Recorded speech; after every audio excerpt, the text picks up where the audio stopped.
Glory to God. Hallelujah.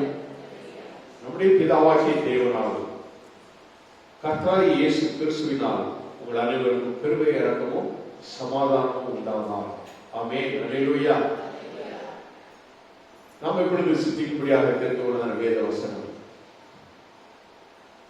எசேக்கியேல் தீர்க்கதரிசி புத்தகம் 14ஆம் அதிகாரம் 14வது வசனத்தை நாம் வாசிப்போம்.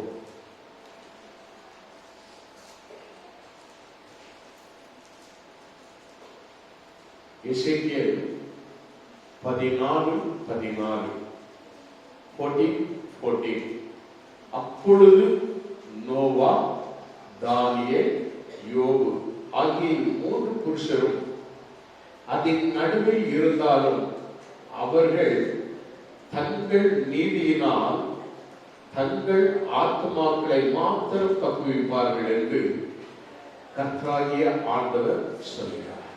அல்லேலூயா. எப்பொழுது என்று நாம் பார்க்கும் பொழுது முந்தைய வசனத்திலே அந்த வார்த்தை சொல்லப்படுகிறது. மனுபுத்திரனே, ஒரு தேசம் எனக்கு விரோதமாய் துரோகம் பண்ணிக்கொண்டே இருந்து பாவம் செய்தால் நான் அதற்கு விரோதமாய் என் கையை நீட்டி அதன் அப்பம் என்னும் ஆதரவு கோலை முறித்து அதில் பஞ்சத்தை அனுப்பி மனுஷரையும் மிருகங்களையும் இராமடித்து நாசம் பண்ணுவேன். அப்பொழுது என்று அதற்கு பிரதம் இந்த வார்த்தை சொல்லப்படுகிறது. 15வது வசனத்திலே சொல்கிறார், நான் தேசத்தில் துஷ்ட மிருகங்களை அனுப்ப அம்மிருகங்கள் நிமித்தம் ஒருவரும் அதன் வழியாய் நடக்கக்கூடாதபடி வெறுமையும் பாடும் ஆகும் போது அந்த 3 புருஷரும் அதன் நடுவில் இருந்தாலும் தாங்கள் மாத்திரம் தப்புவார்களே அல்லாமல் குமாரையாகிலும் குமார்த்தியாகிலும் தப்புவிக்க மாட்டார்கள், தேசமும் பாழாய் போகும் என்று ஜீவனை கொண்டு சொல்கிறேன் என்பதை கர்த்தராகிய ஆண்டவர் உரைக்கிறார் என்று சொல்லப்படுகிறது.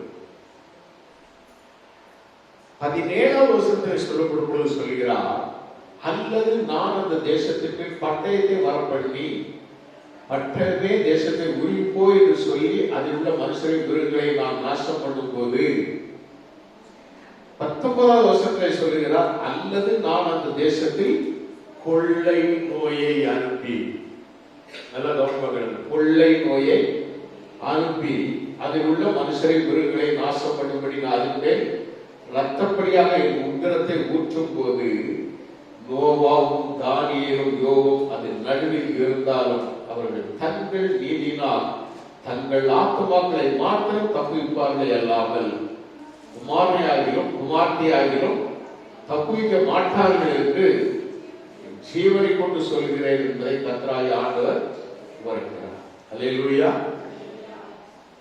ஆண்டவர் இந்த வார்த்தைகளை எசேக்கியேல் தீர்க்கதரிசியின் மூலமாக நமக்கு சொல்லுகிறார்.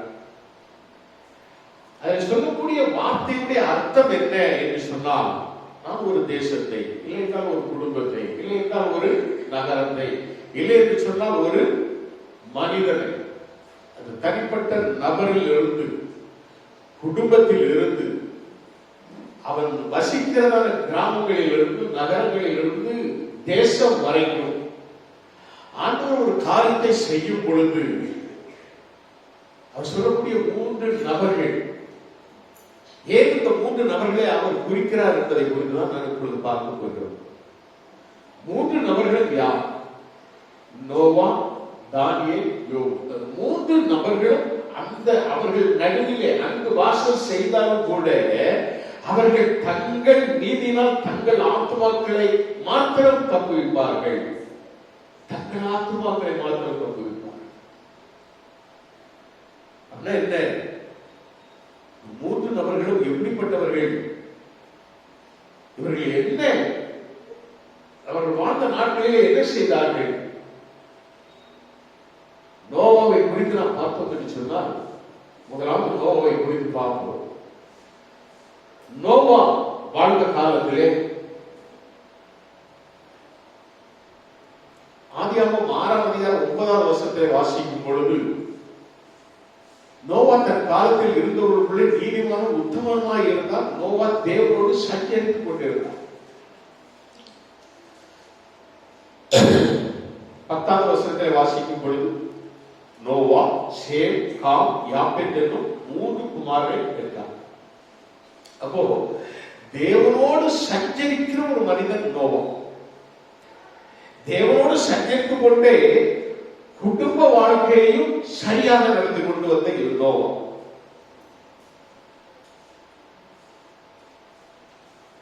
இந்த 2 வருஷங்கள் நீங்க திரும்ப ஒரு தடவை வாசிப்போம். நோவா தன் காலத்தில் இருந்தவர்களுக்குள்ளே நீதிமானும் உத்தமருமாய் இருந்தால் நோவா தேவனோட சஞ்சரித்துக் கொண்டிருந்தான். 10வது வசனம். நோவா, சேம், காம், யாப்பேத் என்னும் 3 குமாரரை பெற்றார். அல்லேலூயா. தேவனோடு சஞ்சரித்துக் கொண்டிருந்தவர். இங்கு மனைவியோடும் தன்னுடைய கடமை குடும்பத்தையும் அவன் என்ன செய்தான்? நேசித்து 3 குழந்தைகளை பெற்றார். இன்னைக்கு அநேக குடும்பம் என்று போயிட்டா இவர் யாரோ, இவருக்கு நமக்கு சம்மந்தம் இல்லை அப்படின்ற மாதிரி என்ன செய்யறாங்க? கடவுளை விட்டுறாங்க. செலவங்க தேவனோடு சஞ்சரிக்கிறோம் சொல்லிட்டு குடும்பத்தையே விட்டுவாங்க. குடும்பத்தை கவனிப்பதே கிடையாது. குடும்பத்தை கவனிக்காதனால சில ஊழியக்காரனுடைய மனைவி கூட வேற ஒருத்தன் தள்ளிக்கலாம் போயிட்டான். இங்க நடந்த சம்பந்தம் இதெல்லாம் நடந்தது. தேவனோடு சஞ்சரிப்பதோடு குடும்பத்தையும் என்ன செய்யணும்? ஒழுங்காக நடத்த வேண்டும். குடும்ப வாழ்க்கையிலும் அவர்கள் சரியாக காணப்பட வேண்டும். தேவனோடு சஞ்சரித்த ஒரு மனிதன் ஒரு உத்தமமான மனிதன். நோவாவை குறித்து நம்ம பார்க்கும் பொழுது அந்த நோவா அவர் என்ன செய்கிறார்? அந்த நாளிலே அங்கு உள்ள சூழ்நிலைகள் எல்லாவற்றையும் பார்த்து கொண்டிருக்கிறார். ஒரு பக்கம் தேவனோடு சஞ்சரித்துக் கொண்டிருக்கிறார். தேவன் அவனோடு பேசுகிறார். பேசுகிற தேவன் என்ன சொல்கிறார்? இது கொடுமை நிறைந்த உலகமாக இருக்கிறது. எல்லாம் குசித்தும் பெண் கொண்டும் என்ன செய்யறாங்க? அப்படியாக வெறித்தனமான ஒரு வாழ்க்கை வாழ்ந்து கொண்டிருக்கிறார்கள். அப்படினாலே நான் உனக்கு சொல்லுகிறபடி செய் என்று சொன்ன பொழுது 6:22 நாம் பார்க்கும் பொழுது நோவா அப்படியே செய்தார். தேவன் தனக்கு கட்டளையிட்டபடியெல்லாம் அவர் செய்து முடித்தான் என்று நாம் பார்க்கிறோம். நம்ம கொஞ்சம் வேகமா போகிறோம். 6ஆம் அதிகாரத்திலே நோவா தனக்கு கட்டளையிட்டபடி எல்லாவற்றையும் அவர் செய்து முடித்தார் என்று நாம் பார்க்கிறோம். லூக்கா 17:22 நாம் வாசிக்கும் பொழுது 17:26-27 லூக்கா 17:26-27 வாசிக்கும் பொழுது நோவாவின் நாட்களில் நடந்தது போல மனுஷகுமாரனுடைய நாட்களிலும் நடக்கும். நோவா பேழைக்குள் பிரவேசித்த நாள் வரைக்கும் ஜனங்கள் புசித்து குடித்தார்கள், பெண் கொண்டு கொடுத்தார்கள். ஜல பிரளயம் வந்து எல்லாரையும் அழித்து போட்டது என்று லூக்கா சுவிசேஷத்திலே நாம் பார்க்கிறோம். அன்பான தேவனுடைய பிள்ளைகளே, நோவா தன் காலத்திலே பேழையை செய்ய ஆரம்பித்தது ஆண்டவருடைய வாக்கியின்படி, ஆண்டவருடைய சொல்லின்படி அவர் செய்ய ஆரம்பித்தார். எத்தனை பேர் அவனை பார்த்திருப்பாங்க, கேட்டிருப்பாங்க. அவன் வேலை செய்து கொண்டே அவன் இந்த காரியங்களை எல்லாம் பிரசங்கித்துக் கொண்டே இருந்தான். அதையும் குறித்து நாம் வேதத்திலே நாம் பார்க்கும் பொழுது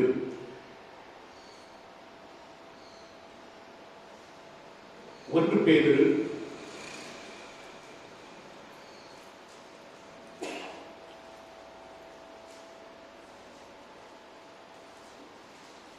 11:7 விசுவாசத்தினாலே நோவா தற்காலத்திலே காணாதவைகளை குறித்து தேவ எச்சரிப்பு பெற்று பய பக்தி உள்ளவனாகி தன் குடும்பத்தை ரட்சிப்பதற்கு பேழையை உருவடினான். அதனாலே அவன் உலகம் ஆக்கினைக்குள்ளானது என்று தீர்த்து விசுவாசத்தினால் உண்டாகும் நீதிக்கு சுதந்திரவாளியானான் என்று சொல்லப்படுகிறது. அல்லேலூயா.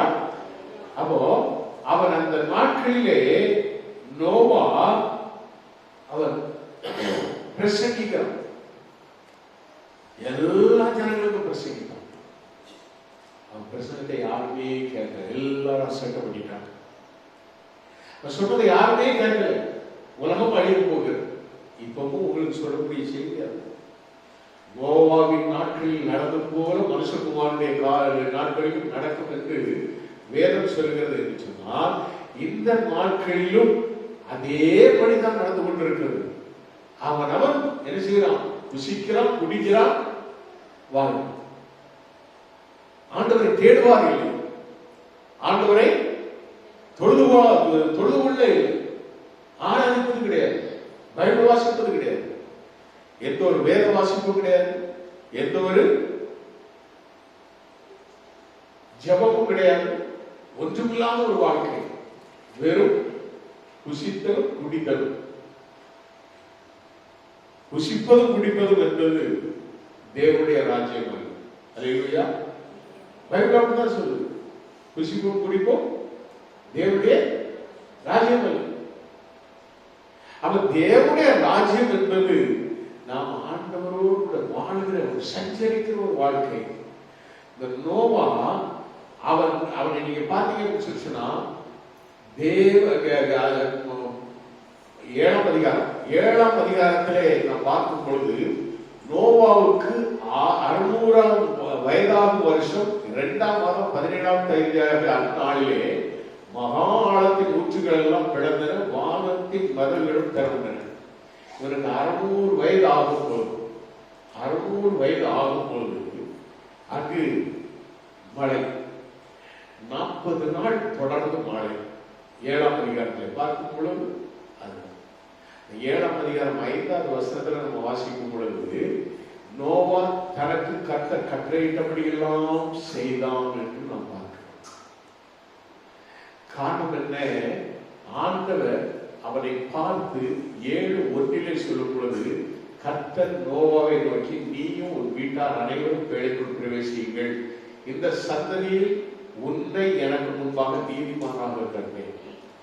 பேழை என்பது புதிய பாட்டிலே இயேசு கிறிஸ்து. இயேசு கிறிஸ்து தான் நமக்கு பேழை. அவர்தான் நமக்காக அடிக்கப்பட்டார். பிளவுண்ட கண்மலை. அப்ப அந்த அடிக்கப்பட்ட பேழைக்குள், இயேசு கிறிஸ்துவின் பேழைக்குள் நாம் வர வேண்டும். வெளியே இருந்தால் அழிந்து விடும். அந்த கிறிஸ்துவாகிய பேழைக்குள் நாம் வரும் பொழுது காக்கப்படுகிறோம். நீயும் உன் வீட்டாரும் காக்கப்பட வேண்டுமானால் நீ கர்த்தரை நம்ப வேண்டும். அல்லேலூயா. நீ கர்த்தரை நம்ப வேண்டும் மாத்திரம் இல்ல, நம்பி உன்னுடைய வாழ்க்கை முழுவதும் அவர் மேல் அர்ப்பணித்து அவரோடு கூட நீ நடக்க வேண்டும், அவரோடு கூட வாழ வேண்டும். அவர் இல்லாத வாழ்வு ஒன்றுமே இல்லை. நீ இயேசு கிறிஸ்துவுடனே உன்னுடைய வாழ்க்கையை அர்ப்பணித்து நீ அவரோடு கூட நீ நடப்பாய் என்று சொன்னால் நீயும் குடும்பத்தால் காக்கப்படுவீர்கள். பேழைக்குள் அவனும் அவருடைய குமாரனும் பிரவேசித்தார். 13வது வருஷத்துல நீங்க வாசிப்பது 7:13, அன்றைய தினமே நோவாவும் நோவாவின் குமாரனாகிய சேமும் காமும் யாப்பேத்தும் அவருடைய கூட நோவாவின் மனைவியும் அவர் குமாரன் 3 மனைவிகளும் பேழைக்குள் பிரவேசித்தார்கள். இந்த 8 பேரையும் அந்த பேழைக்குள்ள ஆண்டவர், அதோடு கூட தேவன் அவனுக்கு கட்டளையிட்டபடியே ஆணும் பெண்ணுமாக சகலவித மாംസ ஜந்துக்களும் உள்ளே பிரவேசித்தன. அப்பொழுது கர்த்தர் அவனை உள்ளே விட்டு கதவை அடைத்தார். யார் கதவை அடைகிறார்? யார் உள்ள விட்டு கதவை யார் அடைகிறார்? கர்த்தர் அடைகிறார். சேஃபா, பேழைக்குள் சேஃபா கதவை அடைத்து விடுகிறார். நீ சேஃபா இருக்கணும்னா நீ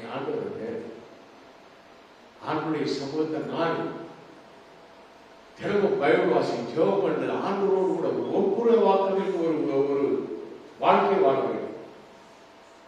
ஏனோ தானோ என்று வாழ்ந்தால் வெளியே நிற்பாய். வேலைக்கு வெளியில, வேலைக்கு வெளியில இருந்தா இருக்கு அதுதான் வரும். கொள்ளை நோய் வரும், இல்லைன்னா துஷ்ட மிருகங்கள் வரும், இல்லைன்னா பட்டயம் வரும். இப்படிதான் நம்ம வாசம். அப்போ நோவா, தானியேல், யோபு மூன்று நபர்கள் இருந்தாலும் உன்னை எச்ச மாட்டாங்க, ஒன்றை தப்பிக்க மாட்டாங்க. அவங்க ஆத்மா தவிச்சுட்டு போயிடுவாங்க. அப்படின்னா என்ன? உனக்கு அப்ப சொல்றதுக்கு உனக்கு உன்னை குறிச்சு சொல்றதுக்கு ஒருத்தருமே இருப்பாங்க. ஒருத்தருமே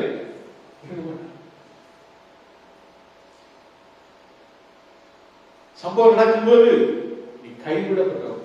அதுதான் ஆண்டவர் அதுக்குள்ள வந்து போயிடுவது. இன்னொரு அர்த்தம், ஆண்டவர் அதுக்குள்ள வந்து போயிடுவது.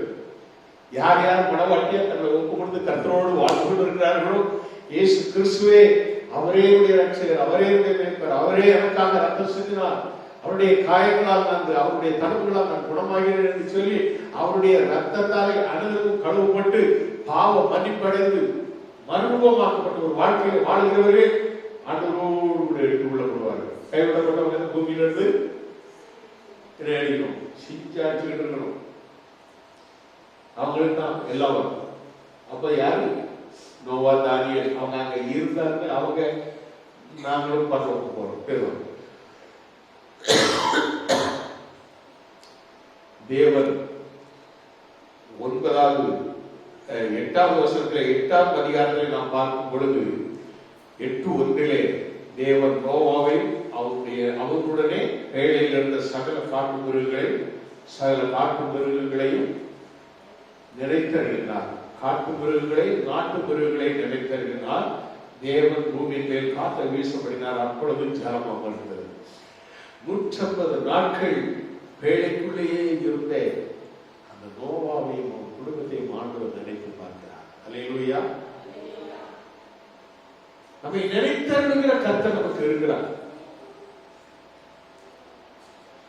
அவருடைய வேலைக்குள் நாம் விருப்பம் இருந்தால் எப்பொழுதுமே நாம் சுகமான ஒரு ஆரோக்கியமான ஒரு வாழ்க்கையை நாம் வாழ்வோம்.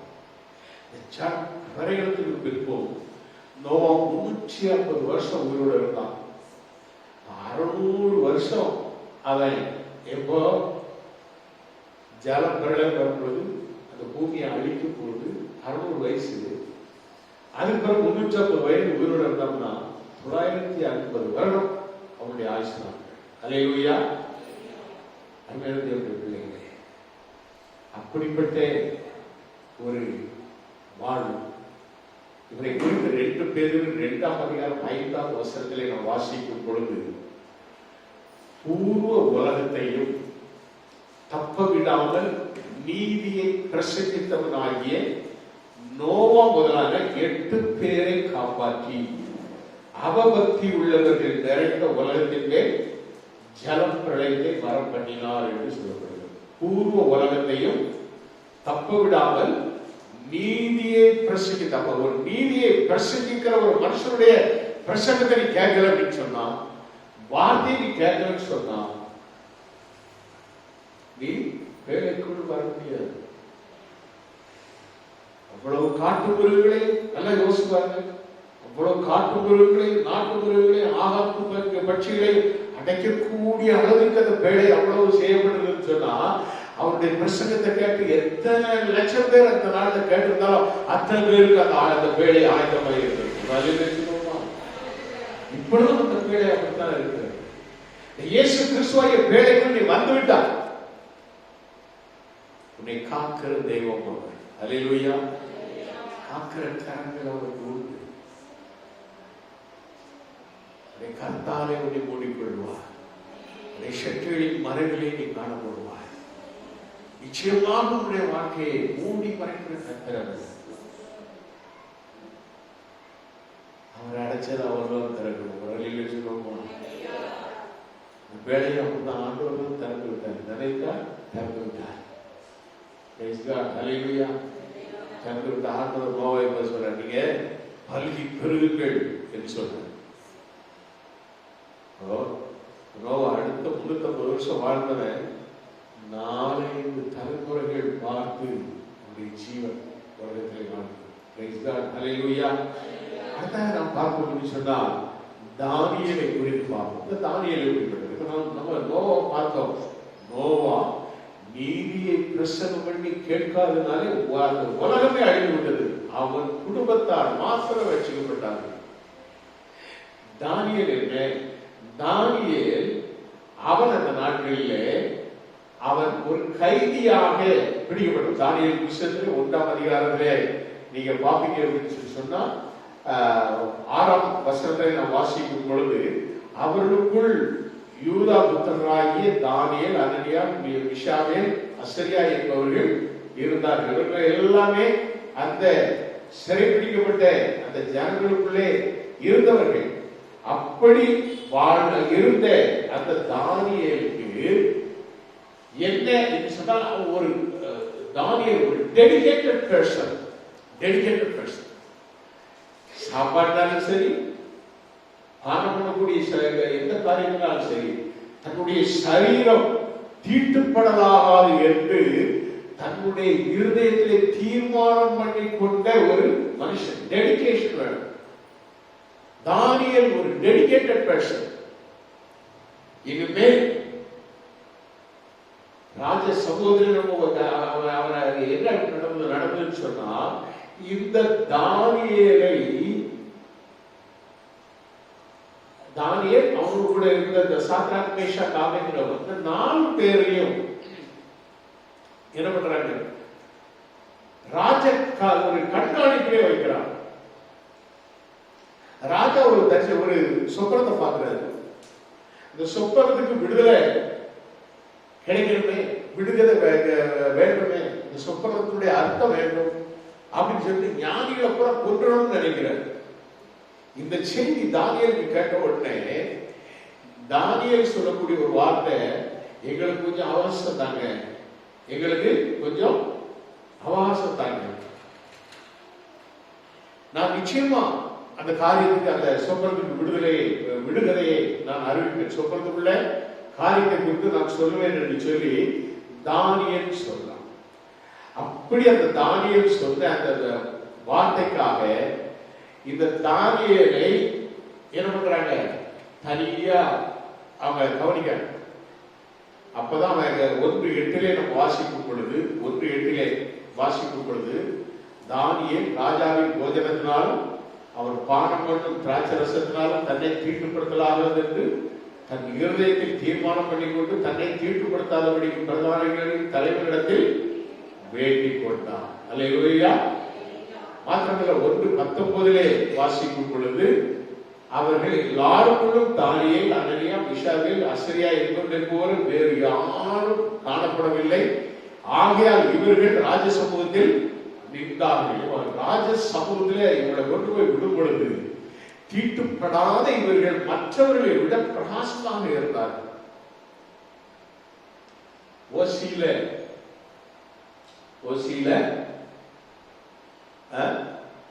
சாராயங்களை கொடுப்பாங்க.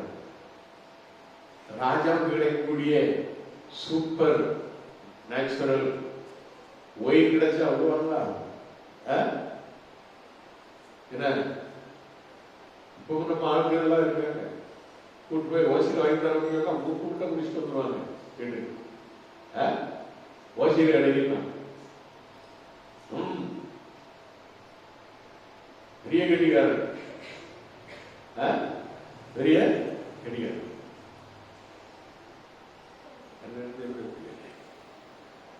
தானியேல் ஒரு டெடிகேட்டட் பர்சன்.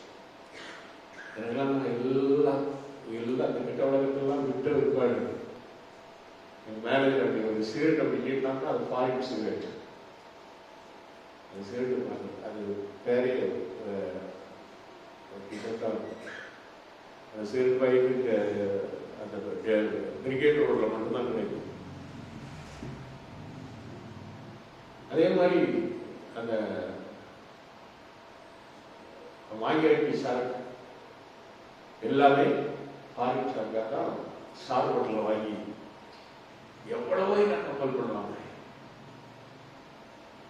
தட்டி விட்டு தோறுது. எனக்கு அவங்களுக்கு கூட பிரச்சனையே வந்திருக்கிறது.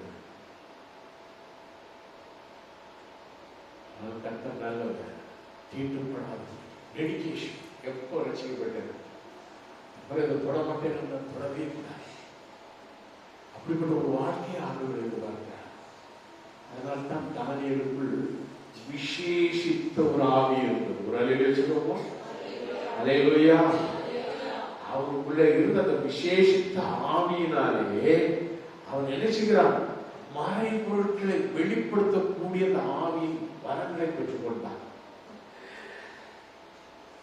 24வது வசனம், 2ஆம் அதிகாரம் 24வது வசனங்கள் வாசிக்கும் பொழுது, பின்பு தானியேல் பாபிலோன் ஞானிகளை அழிக்க ராஜா கட்டளையிட்ட ஆரியோகினிடத்தில் போய், பாபிலோனின் ஞானிகளை அழிக்காதையும் என்னை ராஜாவுக்கு முன்பாக அழைத்துக் கொண்டு போம், ராஜாவுக்கு அர்த்தத்தை தெரிவிப்பேன் என்று சொன்னான். ஆண்டவர் மறைபொருளை வெளிப்படுத்தி விட்டார். மறைபொருளை வெளிப்படுத்தி விட்டார். அது வெளிப்படுத்தினபடினாலே தானியேல் என்ன செய்கிறான்? அந்த காரியத்தை வெளிப்படுத்தி சொப்பனத்தை சொல்லணும், அர்த்தத்தை சொல்லணும். ராத்திரி ராஜு கண்ட சொப்பனத்தை எனக்கு வெளிப்படுத்த தெரியும். அவர் என்ன சொப்பனம் கண்டாரு, அதை நான் சொப்பனத்தையும் சொல்லி அர்த்தத்தையும் சொல்லணும்னா மிக கஷ்டமான காரியம். ஆனால் தேவனிடத்தில் கேட்கும் பொழுது மறைபொருளை வெளிப்படுத்துகிறார். அல்லேலூயா. சொப்பனத்தையும் காண்பித்து சொப்பனத்துக்கு பொருளையும் வெளிப்படுத்தி கொடுத்தார். ஆனபடினாலே 2ஆம் அதிகாரம் 41வது வசனத்திலே வாசிக்கும் பொழுது, அந்த தானியேல், சாத்ராக், மேஷாக், ஆபேத் இவர்கள் எல்லாரும் அங்க இருக்கிறாங்க. ராஜ சமூகத்திலே அவங்களுக்கு வேலை தான் கிடைக்குது. தானியேல் பொது மண்டபத்தில் இருக்கிறான். இந்த சாத்ராக், மேஷாக், ஆபேத் இவங்க மாகாணத்து காரியங்களை விசாரிக்கக்கூடிய சூப்பர்வைசர்களா மாறிடுறாங்க. யோசிப்பாருங்க. இவன் தன்னோடு கூட இருந்து ஜெபம் பண்ண தன்னுடைய சகாக்களுக்கும் ஒரு ராஜ உத்தியோகம் கிடைக்கிறது. அல்லேலூயா. கவர்மெண்ட் ஸ்டாஃப் ஆயிட்டாங்க. அல்லேலூயா. சும்மா உட்கார்ந்துக்கிட்டு எனக்கு நல்ல வேலை வேணும், நல்ல வேலை வேணும்னா கிடைக்காது. ஜெபிக்க ஜெபிக்க கர்த்தர் உங்களுக்கு தருவாங்க. நலமான காரியங்களுக்காக ஜெபம் பண்ணுங்க. ஆண்டவருக்காக ஜெபம் பண்ணுங்க. ஆண்டவருடைய ராஜ்யம் கட்டப்பட நீங்க ஜெபம் பண்ணணும். ஆண்டவருக்காக ஜெபம் பண்ணுங்க. ஆண்டவருக்கு சொந்தத்தார் ஜெபம் பண்ணிடுறாங்க. அவர்தான் உங்களுக்கு சொந்தம் கொடுக்கிறாரு. ஆண்டவருடைய ராஜ்யம் கட்டப்பட ஜெபம் பண்ணுங்க. அவர் அதற்காக தான் இந்த உலகத்திலே வந்தார். தேவனுடைய ராஜ்யத்துக்கு நாம எல்லாரும் பிரவேசிக்கிறதற்காக ஜெபிங்க.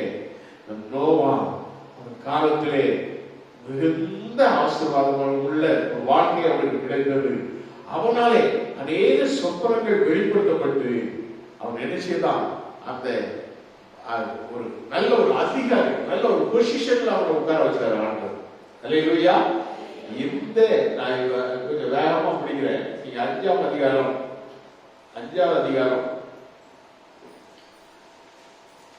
12வது வசனத்தை நீங்க வாசிக்கும் பொழுது, ராஜாவினால் பெல்தேஷாத்சார் என்னும் பெயரிடப்பட்ட அந்த தானியேலுக்குள் சொப்பனங்களை வேர்த்தி பண்ணுகிறதும் கருவிலானவைகளை தெரிவிக்கிறதுமான அறிவு, புத்தியும் விசேஷித்த ஆவியும் உண்டென்று காணப்பட்டது. இப்போதும் தானியேல் அழைக்கப்படட்டும், அவன் அர்த்தத்தையும் வெளிப்படுத்துவான் என்றார். அல்லேலூயா. இது யார்? ஒரு பொம்பளை, ஒரு ராஜாக்கு அவ சொல்றா, அவ புருஷனுக்கு அப்பா காலத்துல, நெபுகாத்நேசர் காலத்துல இந்த சொப்பனத்தையும் சொப்பனத்தின் அர்த்தத்தையும் வெளிப்படுத்தின இந்த தானியேல் இப்பொழுதும் நம்முடைய ராஜாங்கத்தில் தான் இருக்கிறாரு. அவரை கூப்பிட்டீங்கன்னா இப்போ உமக்கு காமிக்கக்கூடிய எல்லாத்தையும் நீர் பார்த்த எல்லாத்தையும் விடுவிச்சுடுவார். என்ன நடந்தது? சோர்ல ஒரு கையுறுப்பு வந்து எழுதி போயிட்டு, சோர்ல ஒரு கையுறுப்பு வந்து எழுதி, அந்த எழுதுறதுக்கு அர்த்தம் தெரியும், அர்த்தம் தெரியும். அதை வந்து அவங்க வெளிப்படுத்தி கொடுக்கும்.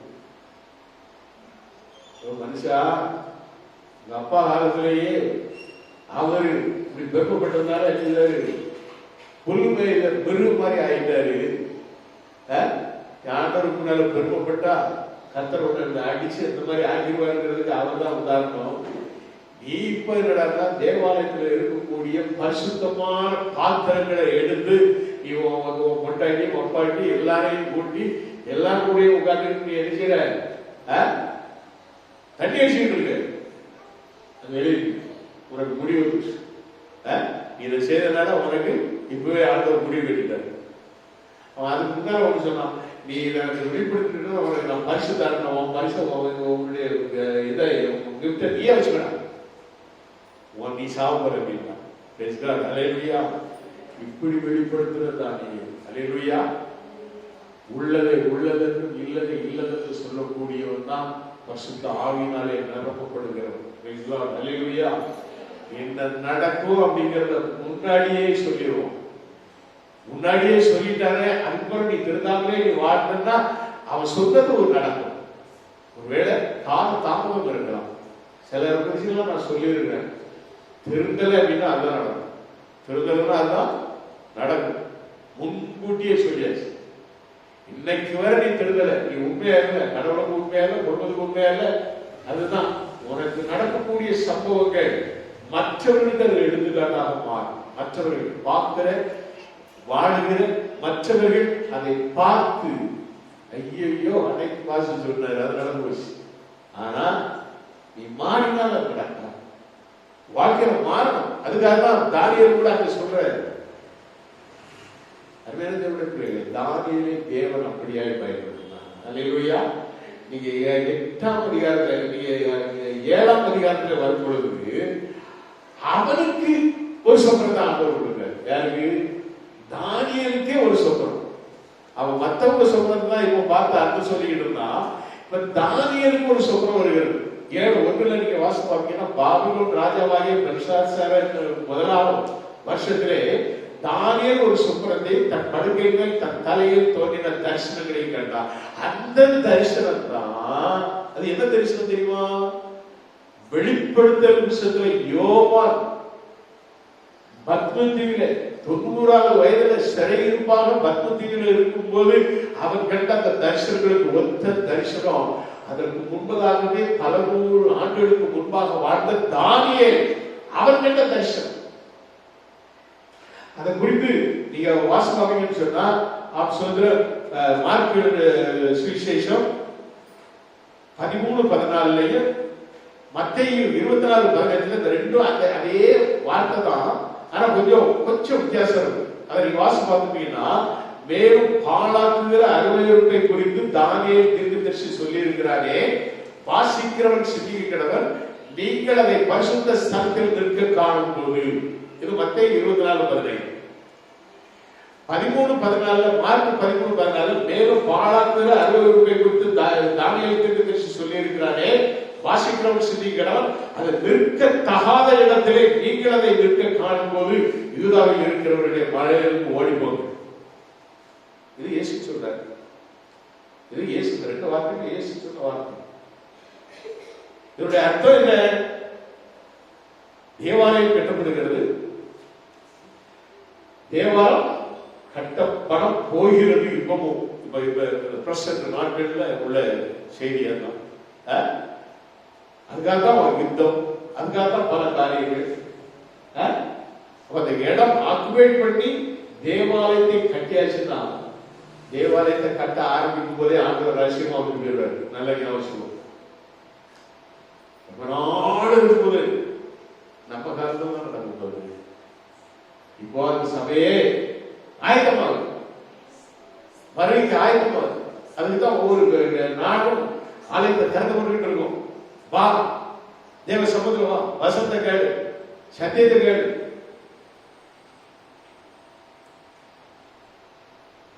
கைவிடப்பட்டு நாசமா பேராங்க அப்படிங்கிறதா என்னுடைய வார்த்தை. நான் சொல்றதா இருக்கு. ஆண்டவரோடு கூட வாழணும். 1000 வருஷம் வச்சாச்சு, 1-2 இல்லை. இந்த உலகத்துல எத்தனை வருஷம் வாழக்கூடாது?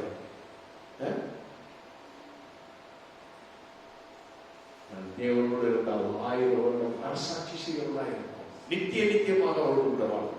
நித்திய ஜீவனை அளிப்பேன் என்பதே 2 யோவான் 2ஆம் அதிகாரம் 25வது வசனத்தை ஆண்டவருக்கு கொடுத்திருக்கிறதானே வாக்குத்தத்தம். நித்திய ஜீவனை வாக்குத்தத்தம். அப்படிப்பட்ட வாக்குத்தத்தை ஆண்டவர் கொடுத்து நம்மளை எழுதுகிறாரு, ஆயுதமாகிட்டு இருக்காரு. அவர் தான் சொல்றாரு, இப்போ இந்த காரியம் என்பது ஆலயம் கட்டி அந்த ஆலயத்துக்குள்ளே பரிசுத்த ஸ்தலத்துக்குள்ளே நிற்கத்தகாத இடம். யாரு? மிருகம், சாத்தான், அந்திகிறிஸ்து. இவன் போய் அங்க போய் நிற்கான். அதை காணும்போது யூதாவில் இருக்கிறவர்கள் மனைகளுக்கு ஓடிப்போங்க அப்படின்னு சொல்றாங்க. ஏன்னா அங்கே யூதாவில் இருக்கிறவர்கள், நீ இனிமேலும் அங்க நெஞ்சாத, அங்க இருக்காது, ஓ மலைக்கு ஓடி போ, அங்கதான் ஆண்டவர் ஒன்றை எழுச்சுவாரு, கூட்டுக்கொள்வார். இது 2ஆம் வருகைக்கு உள்ள காரியம், பகிர்ந்த வருகை, முன்பது நடக்கக்கூடிய காரியம். இதை தானியேல் சொப்பனமாக கண்டார். அல்லேலூயா. அதை குறித்து தான் ரெவலேஷன் நம்ம வாசிக்கிறோம். அல்லேலூயா. வெளிப்படுத்தல யோவானுக்கு அதைத்தான் வெளிப்படுத்தப்பட்டிருக்கிறது. வெளிப்படுத்த வந்து தேவாலயத்தில் வந்து பன்றி ரத்தத்தை, பன்றியை வெட்டி அவன் பரிசீலிச்சான். தேவாலயத்தை தீட்டுப்படும்படியாக அவன் வந்து அக்கிரமத்தை செய்கிற அப்படிப்பட்ட மோசமான மிருகம் தான் சாத்தான்.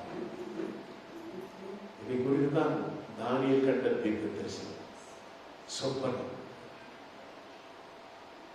அடுத்ததாக நாம் பார்க்கிறோம் யோபுவை குறித்து பார்க்கிறோம். யோபு 1:1 நாம் வாசிக்கும் பொழுது, ஊர்ஸ் தேசத்திலே யோபு என்று பெயர் கொண்ட ஒரு மனுஷன் இருந்தால், அந்த மனுஷன் உத்தமரும் சன்மார்க்கரும் தேவனுக்கு பயந்து பொல்லாப்புக்கு விலகுமா இருந்தார். விசுவாசி எப்படி இருக்கணும்? உத்தமனா இருக்கணும். சன்மார்க்கம், சன்மார்க்கம்னா என்ன?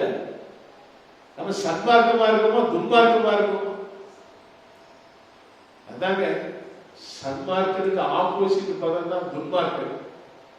சன்மார்க்கம் தான் கர்த்தரை தேடுகிறோம், கர்த்தரை ஆராதிக்கிறோம், தேவ சமூகத்தை நித்தமும் தேடக்கூடிய ஒரு உண்மை உத்தமுள்ள ஒரு வாழ்க்கை.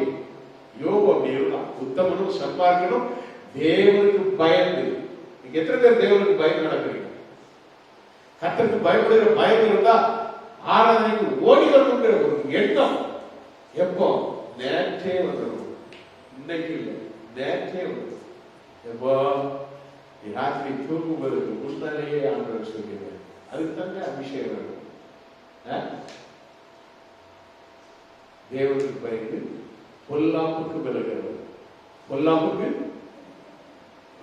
செய்யக்கூடாது. அப்படிப்பட்ட ஒரு உத்தமனாகிய யோபு அவன் என்ன ஒன்று செய்வான். என்ன செய்வான் தெரியுமா? 5ஆம் வசனத்துல 1:5 வாசிக்கும் பொழுது, விருது செய்கிற அவர்களுடைய நாள் முறை முடிகிற போது, யோபு பக்தனுடைய வாழ்க்கையில 10 பிள்ளைகள், இந்த 10 பிள்ளைகளும் அப்படியே விருந்து வச்சுக்கிட்டே வரும். நல்லா கவனிச்சுக்கணும், நல்லா கவனமா கேளுங்க.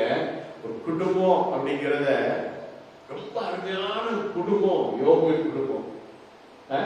மூத்த சோதரனுடைய வீட்டுல விருந்து, அப்பாவை கூப்பிட்டு ஒரு விருந்து வைப்பாங்க.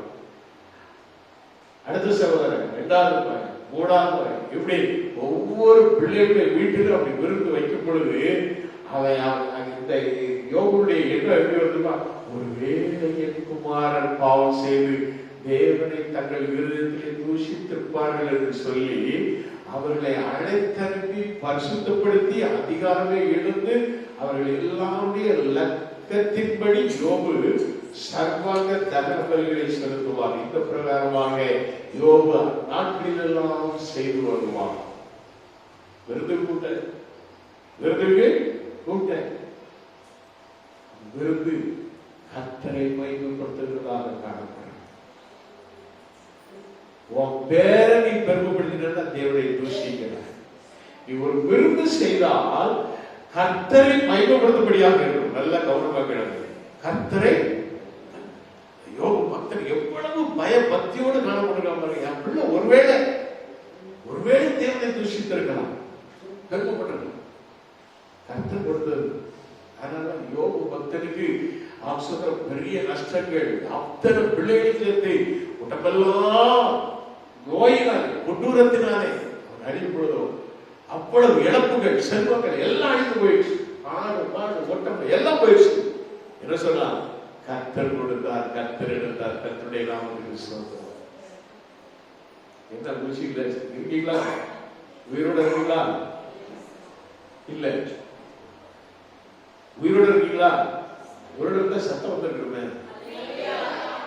நான் அதான் திரும்ப திரும்ப கேட்கிறேன். உயிரோட இருக்கீங்களா கேட்டா சத்தம் வரணும். இல்லைன்னா சத்தம் வரலன்னா எனக்கு பைபிள் சொல்லுது, மரித்தவர்களும் மௌனத்தில் இறந்தவர்களும் கர்த்தரை துதியார்கள். இதை நான் சொல்லல, வேதம் சொல்லுகிறது. அதனால உயிரோட இருக்கீங்களான்னு கேட்கணும். உயிரோட இருக்கவங்க தான் இது என்ன சத்தம் போட்டிருக்கணும்? லேவேன்னு ஒரு பெரிய சத்தம் வந்துருக்கணும். இருக்கீங்களா? லேவியா. அதுதான் நான் கேட்டு வாங்க கூடாது, கேட்டு வாங்க கூடாது. ஆண்டவர்கள் கேட்டு கேட்டு வாங்க கூடாது. நீங்களாவது வந்து கொடுக்கணும், நீங்களாவது எழுதிக்கணும், ஆண்டவரை துதிக்கணும், சோதரிக்கணும். அதுதான் தேவனுக்கு பிரியம். Praise God. அல்லேலூயா. யோபு உள்ளம் எப்படி இருக்குது? குடும்ப பற்று அந்த மாதிரி இருந்தான். அவனுக்கு ஒன்று வருத்தப்படுது. ஆண்டவர் வருத்தம். கர்த்தர் கொடுத்தார், கர்த்தர் எடுத்தார், கர்த்தருடைய நாமத்துக்கு ஸ்தோத்திரம். பொண்டாட்டி சொன்னா 2ஆம் அதிகாரம் 10வது வசனத்துல 9வது வசனம் 10வது வசனம் வாசிங்க. யோபு 2:9. அப்பொழுது அவன் மனைவி அவனை பார்த்து, நீர் இன்னும் உம்முடைய உத்தமத்தில் உறுதியாக இருக்கிறீரோ? தேவனை தூஷித்து அவன் பார்க்கிறா, என்னடா இந்த மனுஷனுக்கு இவ்வளவு தான் அறிவில்லையே, இவ்வளவு இழந்தும் அறிவில்லையே, இந்த இப்படி பட்டும் அறிவில்லையே.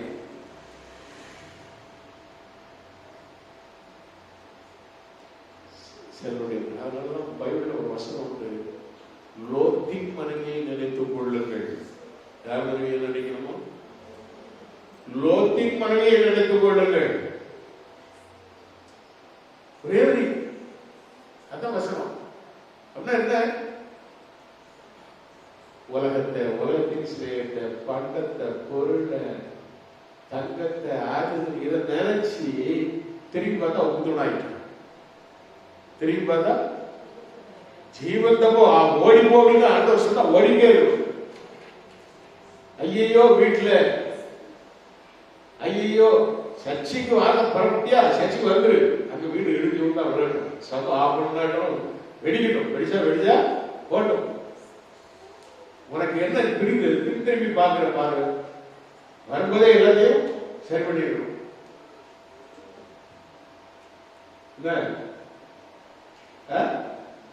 ஓடி போய் பேப்பர்ஸ் எடுத்துக்கலாம். பிள்ளைகள், நீ உன்னுடைய வாழ்க்கை எப்படி அப்படி சொல்லலாம்? தேவனை தூஷித்து ஜீவனை விடும் என்று சொன்ன பொழுது அவன் என்ன சொல்றான்? அதற்கு அவன் ஓடி பைத்தியக்காரி, அப்படிதான் சொல்லலாம். நீ பைத்தியக்காரி, நீ பைத்தியக்காரி பேசுகிறது போல பேசுகிறாய். தேவன் கையிலே நன்மை பெற்ற நாம் தீமையை பெற வேண்டாமோ என்றார். நீங்கள் எல்லாவற்றிலும் யோபு தன் முதலினால் பாவம் செய்யும். ஒரு அலையிலே சொல்லுவோமா? அல்லேலூயா. கொண்டாடியை திட்டத்துல இருந்து எதுலையுமே பாவம் செய்யல. ஒரு அலையிலே சொல்லுவோமா? நம்ம தான் 4 அடி அடிச்சு சாத்திடுவோம், அதுவும் செய்யக்கூடாது. அது சொன்ன ஒரே வார்த்தை, ஓடி பைத்தியக்காரி. நீ பைத்தியக்காரி பேசுறது மாதிரி பேசுற. கையில் இருந்து நன்மைகளை பெற்றவங்க எவ்வளவு நன்மைகளை தந்தார். லோ பெண்கள் எப்படி இருக்கீங்க? எப்படி இருக்கீங்க? லேடிஸ்லாம் எப்படி இருக்கீங்க? உலக பொருளெல்லாம் நமக்கு ஒன்றுமே கிடையாது. உலகமெல்லாம் அதனாலதான் உலகத்தையும் அனுபவிச்சே சாலமோன் சொன்ன ஒரே ஒரு வார்த்தை, மாயை மாயை மாயை. அல்லேலூயா. அவ்வளவு முடிஞ்சு போச்சு. அந்த ஒரே வார்த்தையில அவ்வளவு முடிஞ்சு போச்சு. எதுவுமே நம்ம கூட வராது, எதுவுமே நம்மளை கொண்டு போக முடியாது. உலகத்தை நம்ம அனுபவிக்கிறோம் சொல்லிட்டு அனுபவிக்கிறோமே, ஏதோ எல்லாத்தையும் ஒரு நாள் முடிஞ்சு போகும். ஆனால் கர்த்தரோடு வாழ்வது, கர்த்தரோடு ஜீவிப்பது, ஆண்டவரோடு கூட இருப்பது, இதுதான் நம்முடைய வாழ்க்கையாக மாற வேண்டும். அல்லேலூயா, அல்லேலூயா. எவ்வளவாய் ஆண்டவரோடு கூட வாழ்கிறோமோ, எவ்வளவாய் ஆண்டவரோடு கூட நெருக்கமாய் இருக்கிறோமோ, அதுதான் நம்முடைய வாழ்க்கை. உலகத்தில் உள்ள அன்பு எல்லாமே மாயம். அதாவது இந்த பக்தர் ரொம்ப அருமையா பாட்டார். ஒரு பாசம், மனைவி நன்கு மறைந்துவோம், கணவன் நன்கு கரைந்துவோம், பிள்ளை நன்கு பிரிந்துவோம், ஆனால் மாறாதது இயேசுவின் நன்கு. ஒரு அல்லேலூயா, அல்லேலூயா. இதைத்தான் யோவான் சில அப்போஸ்தலர் பவுல் சொல்றார், 8:32 ரோமரு, கிறிஸ்துவின் அன்பை விட்டு நம்மை பிரிப்பவன் யார்? கிறிஸ்துவின் அன்பை விட்டு நம்மை பிரிப்பவன் யார் அப்படின்னு சொல்லிட்டு அடுத்தது 36-37 கிறிஸ்துவின் அன்பை விட்டு நம்மை பிரிப்பவன் யார்? உபத்திரவமோ, வியாகுலமோ, துன்பமோ, பசியோ, நிர்வாணமோ, நாசமோசமோ, பட்டயமோ, இது எல்லாவற்றிலேயும் நாம் நம்மில் அன்பு கூறுகிறாலே ஒற்றும் ஜெயமுள்ளவர்களாக இருக்கிறோம். அல்லேலூயா. எதுவும் ஆண்டவருடைய அன்பை விட்டு நம்மை பிரிக்கவே கூடாது. கத்தியை கொண்டு வந்து கழுத்துல கை வச்சுக்கிட்டு வேற எதையாவது சொல்லுன்னு சொன்னா, இயேசு எனக்கு ஜீவன், கிறிஸ்து எனக்கு ஜீவன், சாவு எனக்கு ஆதாயம் என்று சொல்ல வேண்டும். அதுதான் வேதம் நமக்கு கற்றுக் கொடுக்கிறது. எதுவும் நம்மை பிரிக்க முடியாது. இயேசு நமக்காக பரலோகத்துக்கு இறங்கி தம்மையே ஜீவபலியாக தந்தார். அந்த அன்புக்கு ஈடு இணை உண்டா? நமக்காக உயிர் தந்த இயேசு, நம்மை மீட்கும்படியாக தம்மையே பலியாக தந்த இயேசு. மறப்பேனோ உமது அன்பை,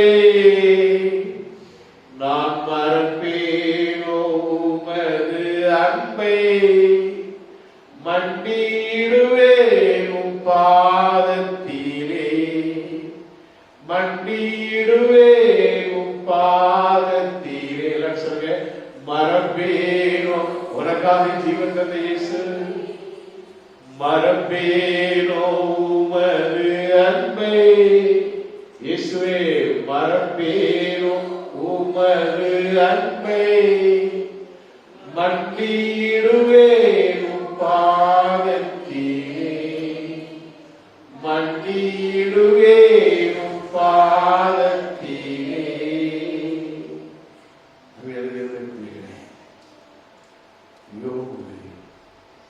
கடைசி வரை ஆண்டவரை பற்றி பிடித்துக் கொண்டார். ஆண்டவர் அவனோடு கூட பேசுகிறார்.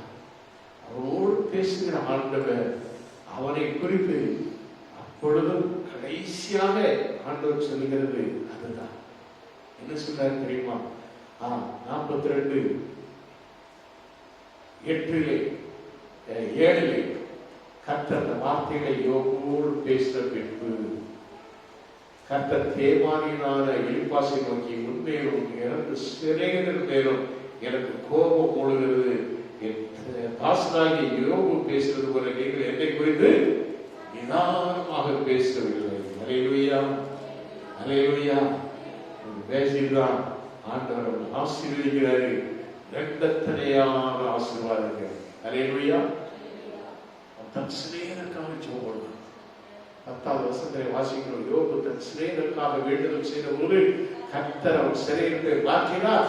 யோபுக்கு முன்பு இருந்த எல்லாவற்றையும் பார்க்கிறோம் இரண்டத்தனையாய் கர்த்தர் அவர்கள் கொடுத்தார். அதற்கு பிற்பாக எத்தனை வருஷம் வாழ்ந்தால் தெரியுமா?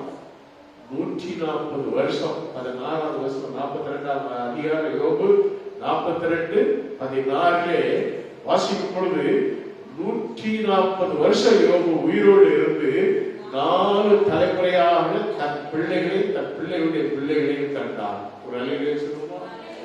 அல்லேலூயா. ஆயுசு நாட்கள் பூர்ணமாக காணப்படுவதற்கு நான் நினைக்கிறேன் ரூத்தம்மா ஆரம்பத்தில் எப்படி இருந்தாங்க, இப்ப எப்படி இருக்காங்க? கீழே விழுந்தாலும் சோதரம், கல்லால் வயது கீழே விழுந்து துதிய சோதரம். அப்போ ஒரு கிழக்கு மணியை எடுத்துக்கிட்டு ஒரு சின்ன ஒத்துழைப்பு வச்சுக்கிட்டு சுற்றிக்கிட்டே வருவாங்க. அங்கே ஒரு சின்ன ரூம் அங்கே நம்ம போய் ஏதாவது கவர்மெண்ட் வந்தோம்னா வெளியே வரும்போதே தண்ணி ஊற்றி விடும். அந்த ரூத்தமாவு பூரண வயது உள்ளவனாய் ஆண்டவர் இன்னும் பூரணப்படுத்தி கொண்டே இருக்கிறார். ஒரு அலைவச்சுமா இதெல்லாம் சாட்சி. நம்ம சபையில ஜீவனோட சாட்சி வச்சிருக்கிறாரு.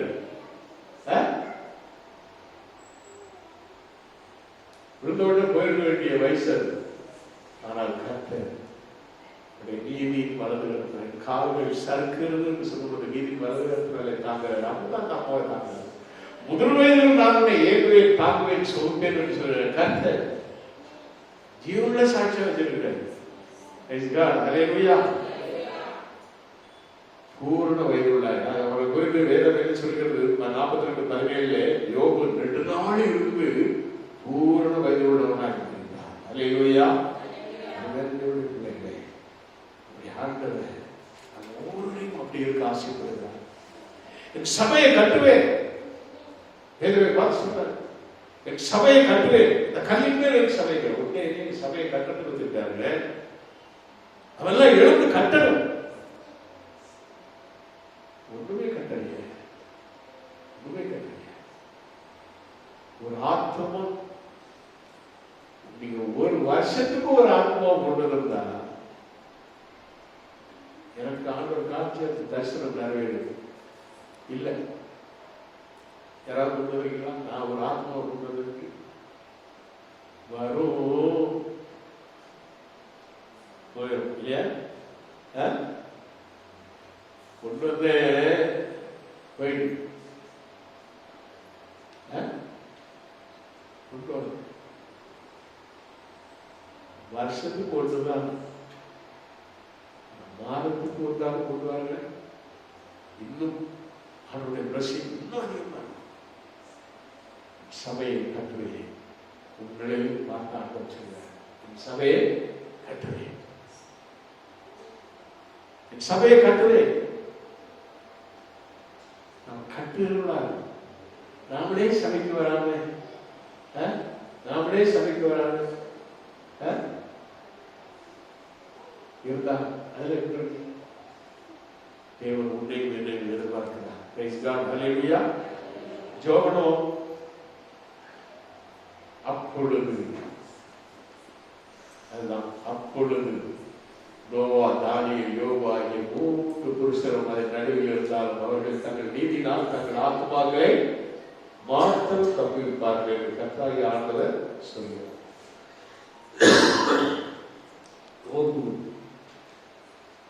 நோவா, தானியேல், யோபு 3 பேரை குறித்து ஆர்வம். இவர்களால்